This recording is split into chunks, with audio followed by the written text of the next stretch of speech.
ಕರೀತಾರೆ ಅದನ್ನ. ಕೋಲಾರ ಜಿಲ್ಲೆಯಲ್ಲಿ ನಾರಾಯಣಗೌಡರ ಬನ ಅಂತ ಕರೀತಾರೆ.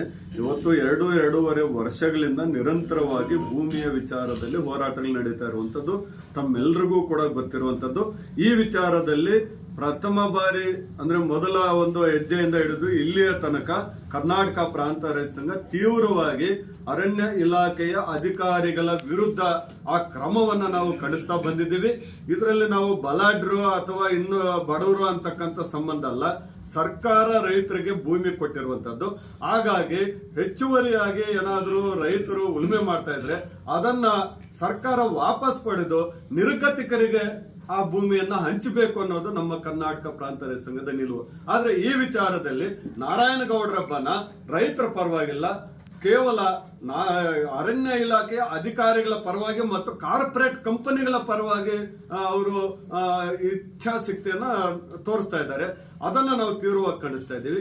ಎರಡನೇದು, ನಮ್ಮ ಸೂರ್ಯನಾರಾಯಣ ಹೇಳಿದ ರೀತಿಯಲ್ಲಿ ಇಲ್ಲಿ ನಮ್ಮ ತಾಲೂಕಿನಲ್ಲಿ 9ನೇ ತಾರೀಕು ಇದೇ ತಿಂಗಳು ನಡೆದಂತ ಘಟನೆ ಏನಿದೆ, ಆ ಘಟನೆಗೆ ಇಬ್ಬರು ಮೂಕ ಪ್ರೇಕ್ಷಕರಾಗಿ ನಿಂತಿದ್ದರಿಂದ ಈ ಘಟನೆ ಮುಂದುವರೆದಿದೆ ಅಂತಕ್ಕಂಥದ್ದು. ಈ ಘಟನೆ ಇಷ್ಟೊಂದು ಒಂದು ರಾಜ್ಯ ಮತ್ತು ರಾಷ್ಟ್ರ ಮಟ್ಟದಲ್ಲಿ ಆಗ್ಲಿಕ್ಕೆ ಕಾರಣ ಇವರಿಬ್ರು. ಒಂದನೇದು, ಪೊಲೀಸ್ ಇಲಾಖೆಗೆ ಇವರು ಪತ್ರವನ್ನ ಕೊಟ್ಟಿದ್ದಾರೆ, ನಾವು ಹೋರಾಟ ಮಾಡ್ತಾ ಇದೀವಿ, ನಮ್ಗೆ ರಕ್ಷಣೆ ಕೊಡಬೇಕು ಅಂತೇಳಿ. ಆ ವಿಚಾರದಲ್ಲಿ ಇಲ್ಲಿನ ಶ್ರೀನಿವಾಸಪುರ ತಾಲೂಕಿನ ಪೊಲೀಸ್ ಇಲಾಖೆ ವಿಫಲವಾಗಿದೆ.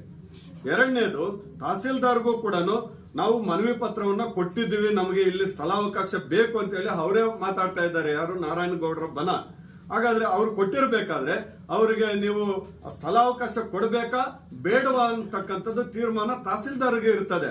ಆದ್ರೆ ಅದರಲ್ಲಿ ನೀವು ಕೊಟ್ಟಿದ್ದೀರಾ ಅಥವಾ ಕೊಟ್ಟಿಲ್ವಾ ಅಂತಕ್ಕಂಥದ್ದು ಅಲ್ಲಿ ಮುಚ್ಚಿಡ್ತಾ ಇದ್ದೀರಿ.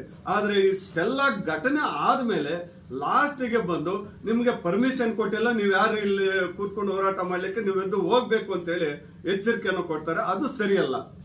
ಆ ರೀತಿ ಏನಾದ್ರೂ ನೀವು ಪರ್ಮಿಷನ್ ಕೊಡದಿರ ಅವ್ರು ಹೋರಾಟ ಮಾಡ್ತಾ ಇದ್ರೆ ಪ್ರಾರಂಭದಲ್ಲೇ ಪೊಲೀಸ್ ಇಲಾಖೆಯವ್ರನ್ನ ಕರೆಸಿ, ನೋಡ್ರಿ ನಾನು ಪರ್ಮಿಷನ್ ಕೊಟ್ಟಿಲ್ಲ, ಇವ್ರನ್ನ ಇಲ್ಲಿಂದ ವಾಪಸ್ ಕಳಿಸಿ ಅಂತ ಆರ್ಡರ್ ಮಾಡ್ಬೇಕಾಗಿತ್ತು. ತಾಲೂಕು ದಂಡಾಧಿಕಾರಿಗಳಿಗೆ ಅವಕಾಶ ಇದೆ, ಅವ್ರು ಈ ತಾಲೂಕಿನ ಸುಪೀರಿಯರ್ ಅವ್ರು ಯಾಕೆ ಆ ಕೆಲಸ ಮಾಡಲಿಲ್ಲ? ಹಾಗಾಗಿ ಇವರಿಬ್ಬರು ಕೂಡ ಆ ಘಟನೆಗೆ ಪ್ರಮುಖ ಕಾರಣರು. ಇನ್ನು ಮುಂದೆ ನಮ್ಮ ಶ್ರೀನಿವಾಸಪುರ ತಾಲೂಕು ಮಾತ್ರ ಅಲ್ಲ, ಕೋಲಾರ ಜಿಲ್ಲೆಯಲ್ಲಿ ಈ ರೀತಿಯಾದಂತಹ ಒಂದು ಹೋರಾಟಗಾರರ ಮೇಲೆ ದಮನ ಮಾಡುವುದಾಗ್ಲಿ ಅಥವಾ ರೈತರನ್ನ ದಿಕ್ಕು ತಪ್ಪಿಸುವಂತ ಒಂದು ಹೋರಾಟಗಳನ್ನ ನಡೆಸುವುದಾಗ್ಲಿ ಈ ರೀತಿ ಆಗಬಾರದು ಅಂತಕ್ಕಂಥದ್ದು ಕರ್ನಾಟಕ ಪ್ರಾಂತ ರೈತ ಸಂಘದ ನಿಲುವು. ಸರ್, ಯಾರು ಶ್ರೀನಿವಾಸಪುರ ತಾಲೂಕಿನ ಮಾಜಿ ಶಾಸಕರೇನಿದ್ದಾರೋ ರಮೇಶ್ ಕುಮಾರ್ ಅಂತಕ್ಕಂಥ ಅವರ ವಿಚಾರದಲ್ಲಿ ಪದೇ ಪದೇ ಹೋರಾಟ ಏನು ಇವತ್ತು ನಡೆಸ್ತಾ ಇದ್ದಾರೋ, ಸೊ ಇದು ನಮಗೆ ಇವತ್ತು ಅನೇಕ ರೀತಿಯಾದಂತಹ ಗುಮಾನಿಗಳಿಗೆ ಇವತ್ತು ಎಡೆ ಮಾಡುತ್ತೆ. ಆ ರೀತಿಯಾದಂತಹ ಒಂದು ಆಸ್ಪದವನ್ನು ಇವತ್ತು ಕಲ್ಪಿಸ್ತಾ ಇದೆ ಅಂತಕ್ಕಂಥ ಒಂದು ಇದು ನಮಗೆ ಇದಾಗ್ತಾ ಇದೆ. ಸೊ ಹಾಗಾಗಿ ಇದ್ರ ಹಿಂದೆ ಯಾರಿದ್ದಾರೆ ಅಂತಕ್ಕಂಥ ಅನುಮಾನಗಳು ಕೂಡ ಇವತ್ತು ನಮಗೆ ವ್ಯಕ್ತವಾಗ್ತಾ ಇದೆ. ಯಾಕಂದ್ರೆ 2 ವರ್ಷಗಳಿಂದ ಎಂದೂ ಕೂಡ ನೀವು ಸಾವಿರಾರು ಜನ ರೈತರು ಬೀದಿಗೆ ಬಂದ್ರು, ರೈತರ ಮೇಲೆ ಕೇಸುಗಳಾದ್ವು, ಜೈಲಿಗೆ ಹೋದ್ರು. ಅಂದ್ರೆ ನೀವು ಒಂದು ರೈತ ಸಂಘ ಅಂತ ಹೇಳ್ಕೊಳ್ತಕ್ಕಂಥವ್ರು, ರೈತರ ಪರ ಇದ್ದೀವಿ ಅಂತ ಹೇಳ್ತಕ್ಕಂಥವ್ರು ಎಂದೂ ಕೂಡ ಬಾಯಿ ಬಿಚ್ಚಲಿಲ್ಲ. ನೀವು ಪದೇ ಪದೇ ತೆರವು ಕಾರ್ಯಾಚರಣೆ ಮುಂದುವರಿಸಬೇಕು, ಯಾರ ಬಲಾಢ್ಯರಿಗೆ ನೀವು ಎದುರ್ಕೊಂಡು ನಿಲ್ಸಿದ್ದೀರಿ ಅಂತಕ್ಕಂಥ ರೀತಿಯಲ್ಲಿ ಮಾತಾಡುವಂತ ಒಂದು ರೈತ ಸಂಘ ಇವತ್ತು ಈ ವಿಚಾರದಲ್ಲಿ ಪದೇ ಪದೇ ಹೋರಾಟ ಮಾಡ್ಲಿಕ್ಕೆ ಹೋಗಿರ್ತಕ್ಕಂಥದ್ದು ಅನುಮಾನಗಳಿಗೆ, ಗುಮಾನಿಗಳಿಗೆ ಇವತ್ತು ಆಸ್ಪದ ಮಾಡಿಕೊಟ್ಟಿದೆ ಅಂತಕ್ಕಂಥದ್ದು. ಸೊ ಹಾಗಾಗಿ ಹಂಗಂತೇಳಿ ನಾವು ರಮೇಶ್ ಕುಮಾರ್ನ ನಾವು ಸಪೋರ್ಟ್ ಮಾಡ್ತಾ ಇಲ್ಲ.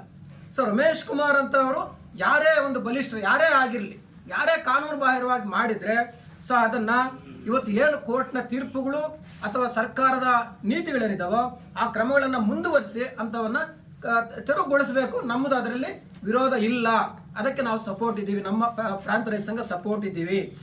ಹಾಗಾಗಿ ಇವತ್ತು ಇಲ್ಲಿ ಇರುವ ಒಂದು ಗಂಭೀರವಾದಂತಹ ನಾವು ಪ್ರಶ್ನೆ ಎತ್ತಾ ಇರತಕ್ಕಂಥದ್ದು, 2 ವರ್ಷಗಳಿಂದ ರೈತರಿಗೆ ಆದಂತ ಈ ಅನ್ಯಾಯದ ವಿಚಾರದಲ್ಲಿ ಎಂದೂ ಧ್ವನಿ ಎತ್ತದಂತಹ ಮತ್ತು ಇವತ್ತು ನಿರಂತರವಾಗಿ ಅಧಿಕಾರಿಶಾಹಿ ಪರ ಇವತ್ತು ನಿಂತು ಕಾರ್ಪೊರೇಟ್ ನೀತಿಗಳನ್ನು ಬೆಂಬಲಿಸುವಂತ ಈ ರೈತ ಸಂಘ ಏನಿದೆಯೋ ಅಂತ ಒಂದು ರೈತ ಸಂಘವನ್ನ ಇವತ್ತು ಅಂತ ಒಂದು ನಾಯಕತ್ವ ಅದನ್ನ ಯಾರೆಲ್ಲ ಕೆಲಸ ಮಾಡ್ತಾ ಇದ್ದಾರೋ ಆ ವ್ಯಕ್ತಿಗಳನ್ನ ಜಿಲ್ಲೆಯ ರೈತಾಪಿ ವರ್ಗ ಎಚ್ಚರಿಕೆಯಿಂದ ನೋಡಬೇಕು ಅಂತ ಹೇಳಿ ನಾವು ಎಚ್ಚರಿಸ್ತಾ ಇದ್ದೀವಿ.